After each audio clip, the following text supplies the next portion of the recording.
When you look to the spring buying season, Yeah. what do you expect? Yeah, I mean, obviously it's a different environment than say, last year, right? For example, last February, our median days on market was 6 days. Today, That's how long a house lasted. yeah, today it's about 50, right? So we're in a much different economic environment from affordability because of interest rates. So interest rates are definitely going to dampen the demand, but I'm still seeing good positive signs. As if you're a buyer, right, it is you hold more power right now, because if you can qualify, if you have cash, if you're bringing a lot to the table, you can ask for rate buy downs, you can ask for concessions, and we're seeing that, especially for those that are buying new builds as well. So the market's still moving, it's just moving at a much slower pace. So I expect that to continue into the spring.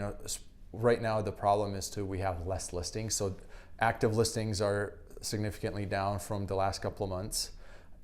New homes being listed for sale on utahrealestate.com are also down as well, about 19% compared to last year.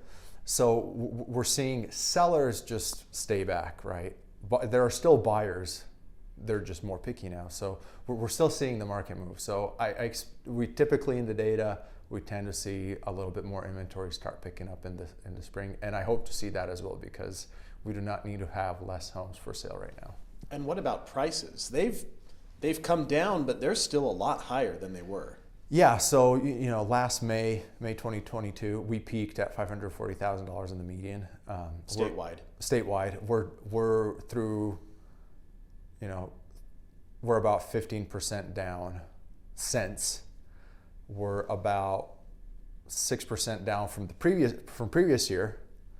But if we looked at, we think the data is not final yet for February, but we are going to see an increase in housing prices from January, because rates dipped in significantly in January. So that propped up our prices. So the spring buying season is going to be very dependent on interest rates, right? How that demand comes back, what prices do. So we saw a blip of that price increase happen from January to February, because where the rates were, right? So the market is very sensitive to rates. So that tells me the buyers are there. They're just being patient, and they want to see what rates they can get, because as we've seen for the last 6 to 8 months, rates are very volatile.